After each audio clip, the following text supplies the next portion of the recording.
हे guys, welcome back. So अभी common sense investing series जो मैंने चलाया है, आज आई गेस इसका 4th एपिसोड है। और आज हम बात करने वाले हैं केपेक्स के ऊपर। ठीक है, सो केपेक्स का मतलब है कैपिटल एक्सपेंडिचर। आपने देखा ही होगा कि लाइक बहुत कंपनीज, मतलब जो भी लिस्टेड कंपनीज होता है, उनका जब रिजल्ट आता है तो कॉन कॉल्स में मैनेजमेंट को हमेशा ये पूछा जाता है कि आप केपेक्स कहाँ कर रहे हो, कहाँ कहाँ नया स्टोर खोल रहे हो, कहाँ कहाँ मैन्युफैक्चरिंग प्लांट खोल रहे हो कि नहीं। ठीक है, सो यहाँ पे हमें देखना है विद कॉमन सेंस कि केपेक्स को कैसे आप देख सकते हो। ठीक है, तो पहले देखिए केपेक्स क्या होता है। एक कंपनी जब अपना पैसा डालता है फ्यूचर ग्रोथ के लिए, है ना। मतलब सोचो आज आज आज हम स्टॉक मार्केट में क्यों आते हैं? For growth, right. और सोचिए आज अगर ग्रोथ नहीं मिल रहा है तो हम उस स्टॉक में क्यों रहे, है ना। सो बेसिकली ग्रोथ के लिए चाहिए केपेक्स। मतलब ग्रोथ मतलब यहाँ पे आपका सेल्स बढ़ेगा, प्रॉफिट्स बढ़ेगी, है ना। शेयर होल्डर इक्विटी जो बढ़ेगा। सो ये कभी हो पाएगा जब let's say for example the company is expanding. और जब एक्सपेंशन का बात आता है तभी केपेक्स का बात आती है ना। बिकॉज ग्रोथ तभी आएगा जब लेट्स से फॉर एग्जांपल कोई कंपनी एक नया ज्योग्राफी में जाके दुकान बिठाए, या से एक और मैन्युफैक्चरिंग प्लांट बिठाए जिससे अपना डिस्ट्रीब्यूशन को स्केल अप कर सकता है ना। तो यहाँ पे हमें देखना पड़ेगा प्रैक्टिकल वे में कि केपेक्स का कॉन्सेप्ट क्या है। ठीक है, in of course in common sensical way. तो यहाँ पे देखो, यहाँ पे जब केपेक्स करता है कोई कंपनी, जब कोई कंपनी अपने ग्रोथ के लिए ही तो केपेक्स करेगा, है ना। तो देखो यहाँ पे क्या होता है ना, केपेक्स दो तरीके का जनरली होते हैं। थोड़ा सा पहले उसका कॉन्सेप्ट समझ लेते हैं। एक होता है वर्किंग कैपिटल में जो कंपनी पैसा खर्चा करता है, और दूसरा होता है जो फिक्स कैपिटल में पैसा खर्चा करता है। इतना ही जानो, ज्यादा कुछ नहीं जानना है यहाँ पे। सो वर्किंग कैपिटल का खर्चा मतलब ये है, सोचो आपका एक दुकान है जहां पे लेट से आप मतलब कपड़े बेचते हो। ठीक है, अब आपका वर्किंग कैपिटल में तो पैसा डालना पड़ेगा ना। वर्किंग कैपिटल मतलब इसका सबसे बड़ा कंपोनेंट आता है आपका इन्वेंटरी। तो inventory is nothing but working capital investment. मतलब सोचो अगर कस्टमर आपके दुकान में आता है और देखता है कि कोई कपड़ा ही नहीं है, मतलब क्या, मतलब आपने वर्किंग कैपिटल में इन्वेस्ट ही नहीं किया, कपड़ा ही नहीं है, बेचने लायक तो कुछ नहीं है, तो फिर आप क्या बेचोगे, राइट। तो सबसे पहले आप देखोगे कोई भी कंपनी का, राइट, उसको हमेशा वर्किंग कैपिटल में तो पैसा डालना ही पड़ता है। ठीक है, दूसरा होता है फिक्स्ड कैपिटल। फिक्स मतलब से फॉर एग्जांपल जैसे जो लेट से फॉर एग्जांपल जो बड़े बड़े जो ये प्लांट प्रॉपर्टीज बिठाता है, कोई अगर लेट से फॉर एग्जांपल नया एक सॉफ्टवेयर को अपग्रेड कर रहे हैं ऑल दैट, वो सब आपका फिक्स कैपिटल में आते हैं। ठीक है, तो अभी देखो अभी क्या होता है, बहुत ऐसे कंपनीज, मतलब लॉजिकली सोचो, ठीक है, जिनका late say for example working capital में वो ज्यादा पैसा डाल देता है। ठीक है, और उसके बाद आगे जाके उतना डिमांड आता नहीं है। मतलब सिंपल एग्जांपल, मतलब क्या है कि मुझे अगर लगता है, सोचो आगे जाके दिवाली दशहरा आने वाला है, और मैंने क्या किया, अपना जो जितना भी मेरा पैसा था मेरे पास, सब मैंने डाल दिया नया कपड़े, मतलब नया कपड़े बनवाने के लिए। अब कपड़े तो बन गया, वो मेरे दुकान में भी आ गया।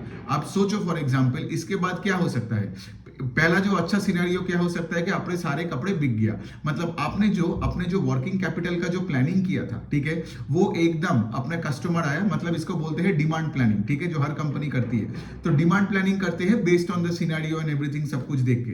तो वहां पे अगर कस्टमर आके सब कुछ खरीद लेता है तब तो बढ़िया ना, बिकॉज आपने जो भी वर्किंग कैपिटल में कपड़ों में पैसा डाला था, कस्टमर आके उसको ले लिया।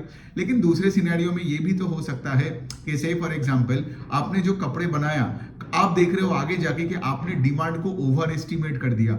मतलब डिमांड उतना है ही नहीं जिसको सोच के आपने इतने सारे कपड़े बनवा के रख दिया। मतलब यहाँ पे प्रॉब्लम क्या है कि यहाँ पे जब फेस्टिवल पीरियड आएगा तो आप उतना सामान बेच नहीं पाओगे, और जब फेस्टिवल पीरियड खत्म होगा तब भी आप देखोगे कि आपके पास बहुत ऐसे कपड़े पड़े हैं गोदाम में, तो आपके वेयर हाउस में या आपके स्टोर में। तो वही टाइम कंपनीज क्या करते हैं, डिस्परेट हो जाते हैं, और वो डिस्परेट होकर वो डिस्काउंट देने लगता है। ठीक है, एंड ऑफ सीजन सेल, ये सेल वो करवाने लगता है। सो बेसिकली क्या है, जब भी आप एंड ऑफ सीजन सेल और ये सब डिस्काउंट वगैरह देने लगोगे तो लॉजिकली बताओ क्या आपके बिजनेस का शेयर होल्डर के लिए वो अच्छा है? नहीं ना। बिकॉज क्यों? बिकॉज जब आप डिस्काउंट दे रहे हो तब आप मार्जिन को कॉम्प्रोमाइज करके आप किसी भी तरह से उस इन्वेंटरी को आपको बेचना है। ठीक है, लेकिन सोचो ऐसे कंपनी में कि आप ज्यादा पैसे बनाओगे, या आप ज्यादा पैसे उस कंपनी में बनाओगे जो let's say for example demand को सही ढंग से केटर किया। मतलब जो भी डिमांड था आपने वैसा ही बनाया और कस्टमर को बेचा। अब सोचो इस दोनों में डिफरेंस क्या है। पहले वाले सिचुएशन में जब लेट से आपने डिमांड को सही से प्रोजेक्ट किया और अपने ढंग से वर्किंग कैपिटल मतलब इन्वेंटरी में ढंग से पैसा डाला, तो इसमें क्या होगा, आप एमआरपी में ज्यादा माल बेच पाओगे। दूसरे सिचुएशन में when you over estimate the demand, तब क्या होगा, आपको डिस्काउंट में बेचना पड़ेगा, ठीक है। तीसरा एक और सिचुएशन आता है, वो ये है कि डिमांड उससे भी ज्यादा बड़ा है, ठीक है। मतलब क्या है, आपने जब अपनी इन्वेंटरी का माल पूरा बेचा भी, ठीक है, उसके बाद भी आप देख रहे हो कि डिमांड है, लेकिन तब आपका क्या सिचुएशन होगा, फिर आप रिग्रेट करोगे, अरे मैंने ज्यादा क्यों नहीं बनाया। समझ में आ रहा है? तो यहाँ पे जब मैं वर्किंग कैपिटल का बात करता हूं तो यहाँ पे आपको 3 सिनेरियो देखना पड़ेगा when you are tracking a business. क्या मैंने डिमांड को ओवर एस्टिमेट किया, क्या मैंने डिमांड को अंडर एस्टिमेट किया, या डिमांड अब जैसा था आपने वैसा ही बनाया। जनरली क्या होता है ना, डिमांड जनरली ओवर एस्टिमेट या अंडर एस्टिमेट ही होता है। ऐसा तो होता नहीं है ना कि लाइक मतलब डिमांड जो है आपका सप्लाई एग्जैक्टली आपने वही किया है ना, वैसा होता नहीं है, ठीक है। वो तो चलो एकेडमिकली आप देख सकते हो। सो अब यहाँ पे हम थोड़े एग्जांपल्स का बात करते हैं, ठीक है। 1-2 साल पहले तक भी, मतलब इवन आज भी वो प्रॉब्लम परसिस्ट कर भी रहा है, लेकिन 1-2 साल पहले आई रिमेंबर के लाइक आई थिंक वो FY23 का होगा कोई एक कॉन कॉल में, जब पेज इंडस्ट्री का ये प्रॉब्लम आया था, ये जो जॉकी बेचने वाला, तो उन्होंने क्या किया था ना, उनका मैनेजमेंट कॉन कॉल में आता है, ठीक है। आप देखो कंपनी का सेल्स ग्रोथ एकदम चला गया था पेज इंडस्ट्रीज का। आज भी आप देखोगे पेज में उतना कोई ग्रोथ नहीं है, ठीक है। लेकिन उस टाइम पे क्या था, कोविड के बाद से आप देखोगे पेज इंडस्ट्रीज का जो डबल डिजिट का जो सेल्स ग्रोथ होता था वो चला गया था, 5-6% का ग्रोथ का नंबर आया। और कॉन कॉल में मैनेजमेंट ने ये एक्सेप्ट किया कि देखो हमने जो डिमांड का फोरकास्ट करके जो इन्वेंटरी बनाया था, आगे उतना डिमांड था ही नहीं, तो इसके लिए क्या हुआ। अब पेज का क्या है, आप देखे होंगे इतने सारे एक्सक्लूसिव ब्रांड आउटलेट्स है, MBOs है, और वो क्या करते हैं, अपने डीलर और डिस्ट्रीब्यूटर को माल दे दिया बना के। अब लेट से जो डीलर और डिस्ट्रीब्यूटर है उसको लेट से फॉर एग्जांपल उसके तो वेयर हाउस में इतने सारे माल आ गया, लेकिन कस्टमर आया नहीं उतना, तो इसका क्या मतलब, डीलर ने फिर बवाल करने लग गया, डीलर ने फिर बोलने लग गया कि हाँ भाई तुम उसको, हम इसको डिस्काउंट में बेचेंगे। फिर दूसरे साइड में कंपनीज इवन क्या करते हैं, अपना पुराना स्टॉक को बेचने के चक्कर में वो ई कॉमर्स में डाल देते हैं, और ये मिंत्रा अमेजन वाले कुछ भी डिस्काउंट लगवा देते हैं, ठीक है। ये पेज का एक सिचुएशन हुआ था, ये एक लाइव एग्जांपल है। दूसरा लाइव एग्जांपल है लागेज इंडस्ट्री में। लागेज इंडस्ट्री में आज VIP, सफारी, सैमसंगाइट, ब्रांड कॉन्सेप्ट्स, इसका किसी का भी आप अगर देखोगे कि लागेज इंडस्ट्री में लगेज इज मोर और लेस अ कमोडिटाइज्ड प्रोडक्ट्स, ठीक है। मतलब आई नो कि सारे लगेज के आप बोलोगे कि लाइक VIP इतना बड़ा ब्रांड है, या टॉमी हिलफिगर का लगेज है, लेकिन यहाँ पे प्रॉब्लम क्या हो रहा है कि कोई भी लगेज, मतलब आप अमेजन में खुद भी जाके देख सकते हो, कोई एक ब्रांड कॉन्सेप्ट्स का या VIP का या बैगलाइन का कोई भी एक सैमसंगाइट का एक लगेज आप मिंत्रा में जाके या नाइका में जाके खरीदने का कोशिश करो, आप देखोगे कोई भी लगेज का प्राइस के साइड में स्लैश्ड है 60% ऑफ, 70% ऑफ, 80% ऑफ करके। तो इसका क्या मतलब, इसका मतलब ये हो रहा है कि ये लोग भी वही मिस्टेक किया था जो पेज ने किया। समझ में आ रहा है? मतलब ये VIP सैमसंगाइट वाले 1-2 साल पहले अपने डिमांड प्रोजेक्शन को ही गलत किया, तो इससे क्या हुआ, इससे इनका इन्वेंटरी में माल एकदम बढ़ गया। अब अगर इन्वेंटरी में माल नहीं जा रहा है तो नया माल कहां से बनाएगा, राइट? बिकॉज इन्वेंटरी में तो तुम्हारा पूरा कैश एकदम घुसा पड़ा है। समझ में आ रहा है? इस तरीके से आपको केपेक्स को देखना पड़ेगा। तो यहां पे लगेज में ये प्रॉब्लम है, पेज इंडस्ट्रीज में ये प्रॉब्लम है, ठीक है। तो यहां पे ये वाला सिचुएशन है। दूसरे वाले सिचुएशन में आपको ये भी बता सकता हूं कि अब हम दूसरी जगह में जाते हैं, जब late say for example company का डिमांड बहुत हाई होता है। मतलब क्या है, मतलब एक कंपनी है एथॉस लिमिटेड करके, ठीक है। आप देखोगे हमेशा एथॉस का ना वर्किंग कैपिटल में पैसा घुसे रहते हैं और उसका CFO नेगेटिव आता है, ठीक है। मतलब कैश फ्लो स्टेटमेंट में क्या आता है, आपका नेट इनकम, वहां से लेट से आपने डेप्रिसिएशन ऐड किया, माइनस आपका ये सारे वर्किंग कैपिटल का खर्चा करके फिर आपका आता है CFO, फिर ऑफकोर्स उसके बाद हम CFI CFF करते हैं। लेकिन यहाँ पे लॉजिकली सोचो एथॉस का क्या है। एथॉस का अगर आप कैश फ्लो देखोगे तो एथॉस का प्रॉब्लम क्या है कि उसका कैश फ्लो हमेशा नेगेटिव रहता है। लेकिन अब देखोगे स्टॉक ने पैसे बनाया, सेल्स बहुत अच्छे रेट से ग्रो किया। ये इसीलिए है, अब लॉजिकली सोचो यहाँ पे कि अगर आपका लेट से इन्वेंटरी का नंबर बढ़ते जा रहा है सेल्स ग्रोथ के साथ, देन इट्स एब्सोल्युटली फाइन। लेकिन ये जो सारे पहले पेज वेज का बात बोला कि आपका अगर इन्वेंटरी बढ़ते जा रहा है लेकिन सेल्स में ग्रोथ नहीं है, इसका मतलब वही तो है ना कि अल्टीमेटली घूम फिर के आपको सेल्स ग्रोथ ही ट्रैक करना है। तो ये जो बहुत लोग मुझे सवाल पूछते हैं कि लाइक ये कंपनी ने इसको एक्वायर कर लिया, ये नया प्लांट बिठाया, इन्वेंटरी में इतना पैसे डाल रहा है, तो आगे जाके कैसे पता चलेगा ठीक होगा कि गलत? आपको कंपनी को ट्रैक करना है और आगे उसका सेल्स ग्रोथ का वो पेस को देखना है, ठीक है। बिकॉज जो कंपनी लेट से आज 20% से सेल्स को ग्रो कर रहा है, ठीक है, उसने लेट से क्या करेगा, अपने पैसा उठा के अपने से पैसा लिया, किसी और से पैसा लिया, चलो मतलब जो भी सोर्स से पैसा हो लेके उसने इन्वेंटरी में डाला। अब लॉजिकली सोचो, यहाँ पे कॉमन सेंस का बात है। जब आप उस धंधे को आगे आप ट्रैक कर रहे हो, आगे देख रहे हो कि वो 20% का ग्रोथ का इंजन लेट से 25% हो गया, या चलो 20% के आसपास ही ग्रो करता रहा, इसका क्या मतलब कि उसका जो आज उसने इन्वेंटरी में जो पैसा डाला, आगे जाके वो इन्वेंटरी वो बेच पा रहा है, इसीलिए तो ग्रोथ दिखा पा रहा है ना, क्योंकि नया इन्वेंटरी में माल डाल रहे हो, राइट, नया ज्योग्राफी में जाके, तो वो बेच पा रहे हो, इसलिए तुम ग्रोथ दिखा रहे हो। लेकिन सोचो लॉजिकली, आगे जाके अगर आपका सेल्स ग्रोथ का पेस घट जाता है, मतलब 20% से जब सेल्स ग्रो अभी कर रहा है, आगे जाके उसका गाड़ी का स्पीड घट जाता है। मैं बार बार बोलता हूं ना, गाड़ी का स्पीड और यहाँ पे ग्रोथ रेट एकदम सेम है, ठीक है, मतलब 20 किलोमीटर पर आवर पे गाड़ी चल रहा था, आगे जाके वो 5 किलोमीटर पर आवर हो गया। मतलब लॉजिकली आप मुझे बताओ, उसी दिन आपको पता चल जाएगा ना कि हाँ भाई इसके इन्वेंटरी में बिक नहीं रहे, क्योंकि अगर बिकता तो ग्रोथ रेट तो बजाय रखता ना, ग्रोथ रेट क्यों घटता? और तभी आप देखोगे बहुत सारे प्रॉब्लम्स आएगा। तो यहाँ पे जो एक और सेशन में मैंने यही बोला था कि if you look at businesses, say for example like Page Industries और एथॉस, इनका दोनों का देख के आपको ये लग सकता है कि लाइक ओके कैश फ्लोज में प्रॉब्लम हो सकता है, लेकिन अब चलो पेज एथॉस नहीं, कोई भी कंपनी का एग्जांपल लेके देख लो। अगर आपका सीएफओ नेगेटिव है तो आपको सीएफओ नेगेटिव देख के आपको चौंकना नहीं है, आपको ये देखना है कि उसका सेल्स ग्रोथ सीएफओ नेगेटिव होने के बावजूद भी, इन्वेंटरी बढ़ने के बावजूद भी आपका सेल्स ग्रोथ का रेट हाई है कि नहीं, बिकॉज खेल घूम फिर के सेल्स ग्रोथ के रेट पे ही आता है। क्योंकि अगर सेल्स ग्रोथ अगर 20, 30, 40% से बढ़ता गया और वहां पे आपका सीएफओ नेगेटिव है, मतलब ये तो अच्छी बात है ना, बिकॉज कंपनी क्या कर रही है, कंपनी अपना जो पुराना जो इन्वेंटरी है उसको नॉर्मल रेट में बेच पा रहे हैं, और जो नया कैश मिल रहा है उससे नया इन्वेंटरी बना रहे हैं, ज्यादा इन्वेंटरी बना रहे हैं और ज्यादा बेच रहे हैं, है ना। तो ये Athos kind of a business का ऐसा काइंड ऑफ सिचुएशन है। लेकिन अगर आप पेज इंडस्ट्रीज को देखोगे तो उनका प्रॉब्लम वहां पे था। अच्छा, अब हम यहाँ पे बात करते हैं, जैसे यहाँ पे वर्किंग कैपिटल का, मैंने यहाँ पे क्या करता हूँ ना, कॉपी में मैंने कुछ नाम वगैरह लिख के रखा है, ठीक है, ताकि मैं कोई एग्जांपल्स मतलब मेरे से ना छूटे। तो ये तो सबसे बड़ा पॉइंट था, आई गेस आपको समझ में आया कि इन्वेंटरी के एंगल से आपको यही देखना है कि डिमांड को आप ओवर एस्टिमेट किया या अंडर एस्टिमेट किया, ठीक है। तो यहाँ पे है कि लाइक ऑफ कोर्स अब आपका सवाल ये आएगा, अगर चलो डिमांड को अगर आपने अंडर एस्टिमेट किया, ठीक है, तब क्या होगा। अब चलिए पूरे फिक्स कैपिटल को भी इंक्लूड करके सोचते हैं, ठीक है, जैसे वर्किंग कैपिटल और fix capital is equal to total capex, ठीक है। फिक्स कैपिटल जैसे मैंने बोला जो बड़े बड़े प्लांट्स वगैरह जो कंपनी बनाते हैं, सो फिक्स कैपिटल, तो यहाँ पे देखो तो जो ये फिक्स कैपिटल है और वर्किंग कैपिटल मिला के हम सोचते हैं, तो एक कंपनी है केईआई इंडस्ट्रीज करके, ठीक है, जो ये केबल एंड वायर बनाने वाला एक कंपनी है। आप देखोगे कोविड के बाद से क्या हुआ, केईआई इंडस्ट्रीज ने डिमांड को अंडर एस्टिमेट किया था, ठीक है, जो पॉलीकैब ने नहीं किया था। तो बेसिकली आप देखोगे पिछले 2-3 साल में Polycab grew at a faster pace than KEI, क्यों? बिकॉज पॉलीकैब के पास वो कैपेसिटी था वो डिमांड को केटर करने के लिए, और केईआई आई थिंक 2021 के एंड में जाके नया प्लांट बिठाने का बात चालू किया, और वो नया प्लांट अभी जाके वो कमीशन हो रहा है, ठीक है। सो इसका क्या मतलब, पिछले 2-3 साल में हमारे देश में जो भी इंफ्रास्ट्रक्चर का जो ग्रोथ आया, ठीक है, उसमें अब देखो कोई भी सेक्टर में ग्रोथ आता है ना, कोई भी कोर सेक्टर हो, सोलर हो, पावर हो, विंड हो, उसमें केबल एंड वायर तो पक्का लगेगा, स्पेशली केबल लगेगा। ये सब बड़े बड़े जो ये पावर का केबल आता है सोलर के लिए होता है, ठीक है, और लोग क्या कर रहे हैं ना, पुराने केबलों को रिप्लेस कर रहे हैं नया केबल से। एंड ऑफ कोर्स हमारे देश में पूरे कंट्री में इलेक्ट्रिफिकेशन चाहिए, राइट, तो केबल का हर जगह में रिक्वायरमेंट है, और रियल एस्टेट का बूम मतलब वायर का रिक्वायरमेंट। अब यहाँ पे प्रैक्टिकली सोचो, ठीक है, यहाँ पे क्या हुआ, पॉलीकैब ग्रीव एट 30-35% के रेंज में, जबकि आप देखोगे KEI Industries always grew around 15-16% से।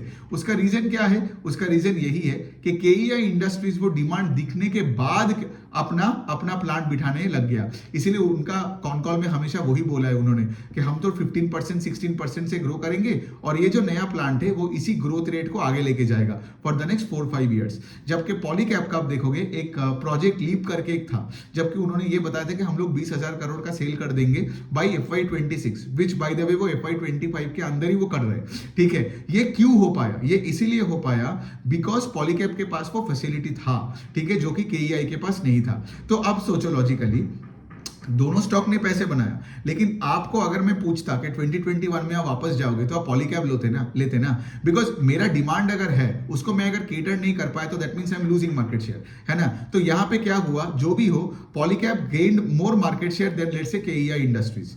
समझ में आ रहा है? तो इस तरीके से भी आप इसको देख सकते हो। नाउ अब यहां से बात आता है कि क्या आपको डिमांड लेड केपेक्स चाहिए, मतलब डिमांड लेड केपेक्स का पॉजिटिव नेगेटिव क्या है। डिमांड लेड केपेक्स मतलब पहले डिमांड आता है फिर मैं कैपेसिटी बिठाता हूं, ठीक है।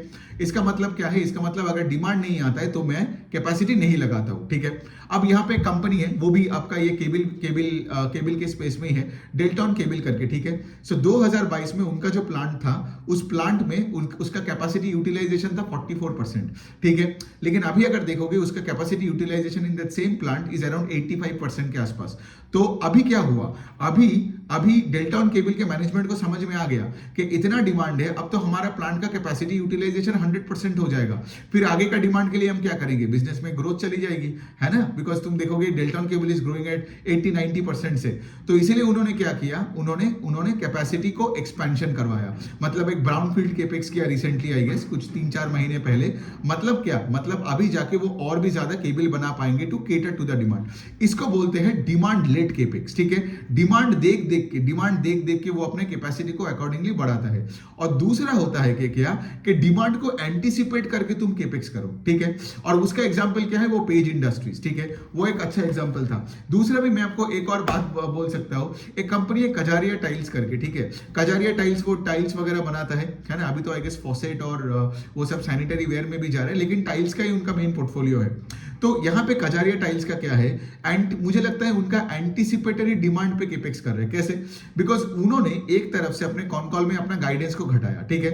मतलब पहले वो बोलता था हम 15% से ग्रो करेंगे सेल्स, अभी वो बोल रहे हैं कि हम लोग 8-10% से सेल्स को ग्रो करेंगे। और दूसरे साइड में वो एक प्लांट बिठा रहे हैं, आई गेस नेपाल में। सो अभी बात यही पे आता है, ठीक है, कि कभी कभार क्या होता है ना कि लाइक आप केपेक्स तो करते हो, एक तो शेयर होल्डर के प्रेशर पे, और दूसरा साइड है कि लाइक आपको अगर लगता है कि लाइक मेरे बैलेंस शीट में ऐसे कैश पड़ा रहेगा, उससे बेटर मैं एक प्लांट ही बिठा दूं, उससे बेटर मैं नया ज्योग्राफी में चला जाऊं। लेकिन कभी कभार क्या होता है ना, ये सब जब आप करते हो आपके और भी पैसा घुस जाता है, और जब आपका और पैसा घुसता है और डिमांड सिनेरियो सॉफ्ट बन जाती है और भी going forward, then you fall into trouble. मतलब आपका फिर कैश क्रंच भी आ जाएगा, वर्किंग कैपिटल का आपका प्रॉब्लम दिखने लग जाएगा, कैश फ्लोज नेगेटिव होगा, राइट। फिर आप देखोगे उसके बाद से जाके आप और जगह से पैसे उठाओगे, your balance sheet can get stressed.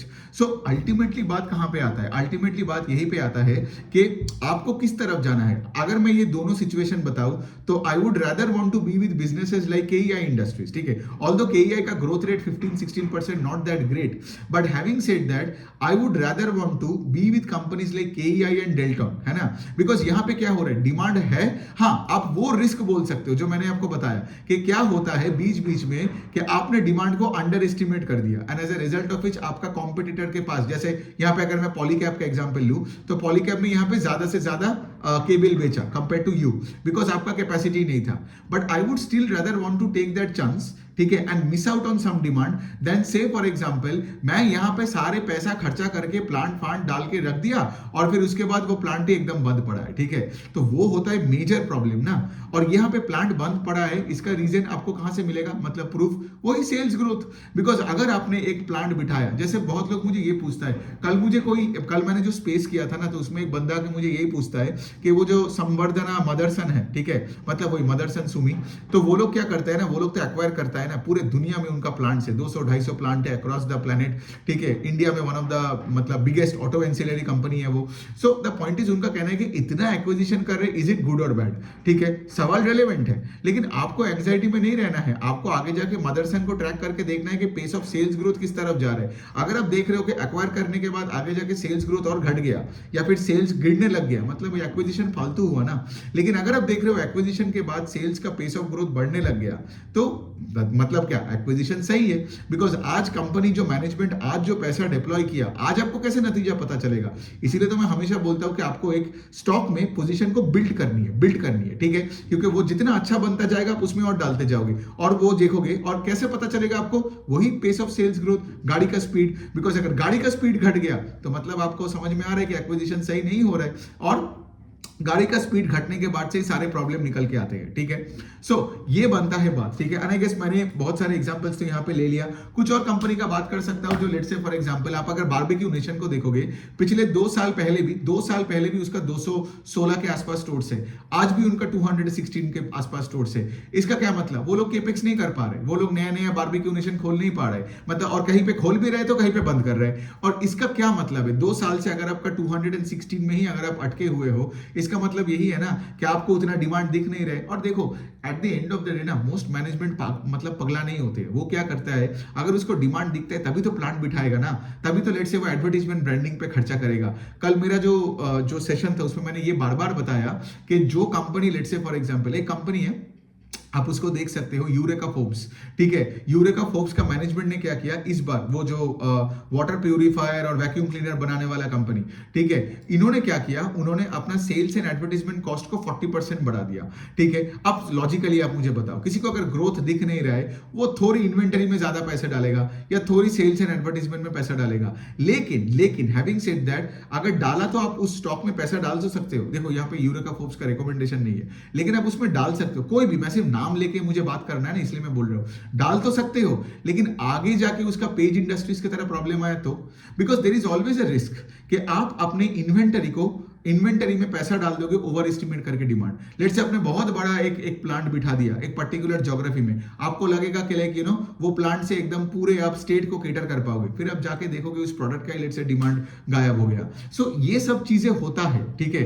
तो इसीलिए मैं बताता हूं, कोई भी कंपनी का कुछ भी सिचुएशन हो, आप पैसा तभी बनाओगे जब उस कंपनी को आप ट्रैक करोगे, ठीक है। और आज अगर कोई बड़ा केपेक्स कर रहा है, जैसे फॉर एग्जांपल बहुत कंपनीज है ना जो ये बोलता है कि ऑर्डर बुक, ठीक है, ऑर्डर बुक बढ़ते जा रहे हैं, उसका स्टॉक शायद उस दिन बढ़ता है, लेकिन भाई ऑर्डर बुक आया, अब सोचो उस ऑर्डर बुक को केटर करने के चक्कर में एक मैनेजमेंट क्या करेगा, नया प्लांट बिठाएगा, डिस्ट्रीब्यूशन सेटअप करेगा। क्या पता जब तक ये करे तब तक जिसने वो ऑर्डर दिया था उस कंपनी का ही हालत खराब हो गया, तो उसने अपना ऑर्डर वापस ले लिया।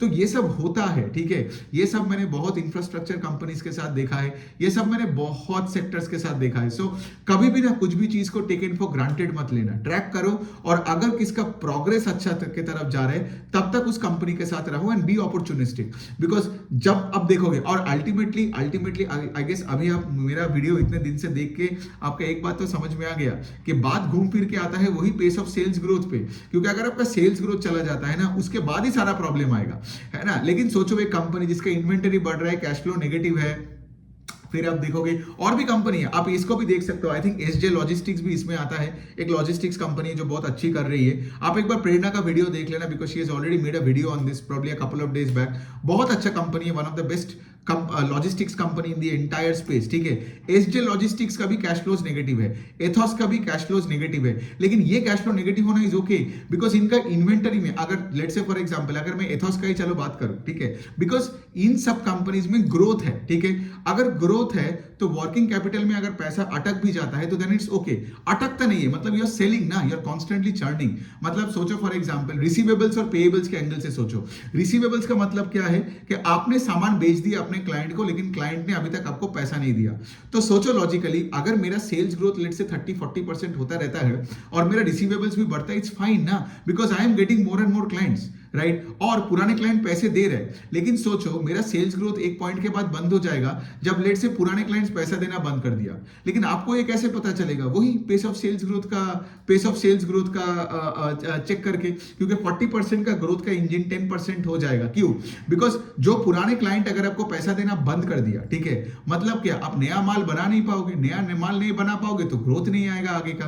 तो इसलिए मैं हमेशा बोलता हूं कि आगे बिजनेस को ट्रैक करो, वरना क्या है ना, वरना आपको ये लिंकेज समझ में नहीं आएगा। तो ये कॉमन सेंस वाले वीडियो में आपने देखा, देखिए इस तरीके से ही ना 2 दिन लेके मैं आपको पूरा सारे सेक्टर्स का दिखा दूंगा कि कैसे ये गेम खेला जाता है। जनवरी 11th एंड 12th को, ठीक है, लाइव सेशन होगा, ठीक है। आप मेरे से डायरेक्टली बात करोगे, सवाल पूछोगे, और ये 2 दिन में ना I want to keep all this things at one place, ताकि 13 जनवरी से मैं गारंटी के साथ बोल सकता हूं आप कोई भी कंपनी को खुद से एनालाइज कर पाओगे, ठीक है। तो इसीलिए तो मैं ये कॉमन सेंस का, ये इन्वेस्टिंग का ये वर्कशॉप चालू किया, मतलब because this will be a good precursor to what you can expect going forward. आपने एक चीज ऑब्जर्व किया, ये जो पूरा सीरीज में जो कर रहा हूं इसमें कोई एमबीए टर्म्स नहीं है, कोई यहाँ पे एक्सेल शीट नहीं है, कोई जार्गन्स नहीं है, सब कॉमन सेंस का बात है। और उसी दिन मैं आपको ना एकदम हैंड होल्ड करके, ठीक है, आपको पूरा प्रोसेस दिखा दूंगा with multiple examples of hundreds of companies across sector. आपका कोई टेंशन नहीं है, आपको कोई बैकग्राउंड नहीं चाहिए। तो रजिस्ट्रेशन डिटेल्स ऑफ कोर्स आपके नीचे है, मतलब डिस्क्रिप्शन में डाल दूंगा, यूट्यूब में, ट्विटर में, कमेंट सेक्शन में भी डाल दूंगा, तो आप लोग रजिस्टर कर लो। और क्या है, लेस देन 3 वीक्स है, उसके बाद ही वो सेशन होगा and I can tell you it will be like an amazing session. ऐसा सेशन जो आपने कभी पहले जिंदगी में ना सुने हो ना देखे हो, and it will be like an amazing fun filled session. इस तरीके से हमें काम करना है, प्रैक्टिकली काम करना है, बिकॉज लोगों ने क्या किया, हर जगह में ये MBA और CFA और CA घुसेड़ के ये स्टॉक मार्केट को फाइनेंस के साथ पूरा लिंक कर दिया। लेकिन खेल है आपका कॉमन सेंस का, बिकॉज अगर आपको कहीं पे पैसा बनाना है या अगर आपको किसी का स्टॉक से बाहर भी आना है ना, तो वो लॉजिकली आपको सोचना पड़ेगा, जो मुझे लगता है कि इस इंडस्ट्री में आज थोड़ा प्रॉब्लम हो गया है, बिकॉज वरना मैं वीडियोस नहीं बनाता ना। अगर सब लोग लॉजिकली ये काम करता तो मेरा काम क्या था। So any which way, I guess आपको समझ में आया। मैंने भी बहुत सारी चीजें को यहाँ पे कवर तो कर ही दिया। अल्टीमेटली बात वही पे आता है कि अगर कंपनी का पेस ऑफ सेल्स ग्रोथ घट जाती है, ठीक है, तो वही फिर आप जाके देखना कि इन्वेंटरी बिक नहीं रहा है, ये हो रहा है, वो हो रहा है, तो लिंकेज आपको समझना पड़ेगा, ठीक है, rather than just looking at one particular number. से फॉर एग्जाम्पल, एक और एग्जाम्पल में, चलो मैं इतना अगर बोल ही देता हूँ, बहुत कंपनीज है जो let's say for example sales को ग्रो कर रहे हैं 30% से, which debt on balance sheet, ठीक है, और कुछ कंपनीज है जो जिसका बैलेंस शीट में डेट नहीं है लेकिन वो सेल्स को ग्रो नहीं कर पा रहे। आई would rather be with that first company ना, बिकॉज यहाँ पे तुम मिनिमम इंटरेस्ट कॉस्ट दो और बाकी का जो पैसा तुम बना रहे हो 30% से ग्रो करके, उसको तुम वर्किंग कैपिटल और फिक्स कैपिटल में इन्वेस्ट करो और तुम्हारा ग्रोथ रेट चलनी चाहिए ना। वरना ऑपोजिट में क्या है, मैंने ऐसे भी कंपनीज को देखा है जो QIP करता है सिर्फ डेट चुकाने के लिए, क्योंकि देखो डेट जब तुम चुकाओगे तो तुम्हारा एक टाइम मार्जिन एक्सपेंशन होगा, बिकॉज तुम्हारा फाइनेंस कॉस्ट चला जाएगा। लेकिन द पॉइंट इज कि अगर तुम्हारा सेल्स ग्रोथ ही नहीं आ रहा है उसके बाद, मतलब तुम मार्केट शेयर भी नहीं कैप्चर कर पा रहे हो, तुम वही के वही पड़े हो, और डेट कब तक चुकाओगे? डेट तो एक दिन जीरो हो जाएगा, फिर उसके बाद तुम क्या करोगे? तो मैं ये नहीं बोल रहा कि डेट चुकाना बुरी बात है, लेकिन मुझे सबसे पहले चाहिए बिजनेस पे वो सेल्स ग्रोथ। अगर सेल्स ग्रोथ आ रहा है ना, फिर उसके साथ ये नेगेटिव कैश फ्लोज, फिर आपका और एक और रीजन भी आता है। अब लॉजिकली सोचो ना, मैं क्यों बार बार बताता हूं, debt on balance sheet is good also when sales growth है, या इन्वेंटरी अगर आपका ज्यादा डाल दिया, कैश फ्लोज नेगेटिव है, तब भी इट्स ओके। ये इसीलिए मैं बोल रहा हूं क्योंकि अगर आप एक छोटे बिजनेस हो तो आपका तो इक्विटी बेस है ही नहीं, तो आपको तो बैंक के पैसे से ही एक्सपेंड करना पड़ेगा। आपका तो QIP करके पैसा उठा के ही तो आपको एक्सपेंड करना पड़ेगा ना। सो द पॉइंट इज, जो कंपनी में लेट से आप देख रहे हो कि आज CFO नेगेटिव है बिकॉज ऑफ हाई इन्वेंटरी में इन्वेस्टमेंट, डेट ज्यादा है, तो आगे जाके जब ये बहुत बड़ा बन जाएगा तब ऑटोमेटिकली ये पैसा, जब इसका ग्रोथ रेट घटेगा, तब वो कंपनी भी बोलने लगेगा कि भाई हम तो डेट चुका रहे हैं। Got it? So as the company grows bigger and bigger and bigger, तब वो बात करता है डेट चुकाने के लिए। लेकिन जो कंपनी आज 50-60% से ग्रो कर रहा है, उसका बैलेंस शीट में थोड़ा डेट है, उसका मैनेजमेंट उसका बात भी नहीं करता। और आप मुझे ये बोल सकते हो कि लाइक अरे सिर्फ ग्रोथ का बात देखा, तो यहां पे आपको ये भी देखना है कि आपको तो ट्रैक करनी है बिजनेस को। अगर आप देख रहे हो कि हाई रेट से ग्रो कर रहा है विद एक्सपेंडिंग लॉसेस, तो वो ग्रोथ भी ज्यादा देर तक नहीं टिकेगा ना, बिकॉज लॉसेस को आप मतलब वाइडन कर करके कब तक हाई पेस से ग्रो करोगे? एक पॉइंट के बाद आपके जेब में फूटी कौड़ी भी नहीं रहेगा ना, you would have burned all the cash. Then क्या होगा? What is the next indicator of trouble? The first and the most indicator of trouble is गाड़ी का स्पीड घट गया। तो जब गाड़ी का स्पीड घटता है एंड लॉसेस वाइडेंड है, यू नो उस कंपनी का स्टोरी खत्म हो गया, राइट? सो यही वाला पॉइंट है। आई गेस आपको इस तरीके से सोचना है। There are millions of examples that I will give, right, in that whole workshop, and आपको बहुत मजा आने वाला है। आप जैसे मैंने बताया, कोई भी बैकग्राउंड से आओ, ठीक है, वो Saturday and Sunday 11th and 12th को हम लोग 10 बजे से ऑन डॉट चालू करेंगे, और एकदम पूरा दिन। एंड बाय द वे, बहुत लोगों का ये सवाल होता है कि आपको रिकॉर्डिंग भी मिलेगा अगले 365 डेज के लिए, पूरे सेशन का रिकॉर्डिंग भी है। तो बीच में अगर लेट से आपको कहीं और जाना हो, या आप स्किप कर गए 1 दिन 2 दिन में, कोई टेंशन नहीं है, आपको एकदम 12 तारीख का रात से ही वेबसाइट में ही रिकॉर्डिंग मिलेगा, है ना? तो और वो रहेगा अगला 1 साल तक, I think till 1st of Jan या 10th of Jan of 2026, ठीक है? तो यही हो गया। चलो ये मुझे सेशन ऐसे करके भी बहुत मजा आता है, ठीक है? चलो अगले सेशन में देखते हैं और क्या टॉपिक लेता हूं, और कल आपसे वापस मिलते हैं। Thank you.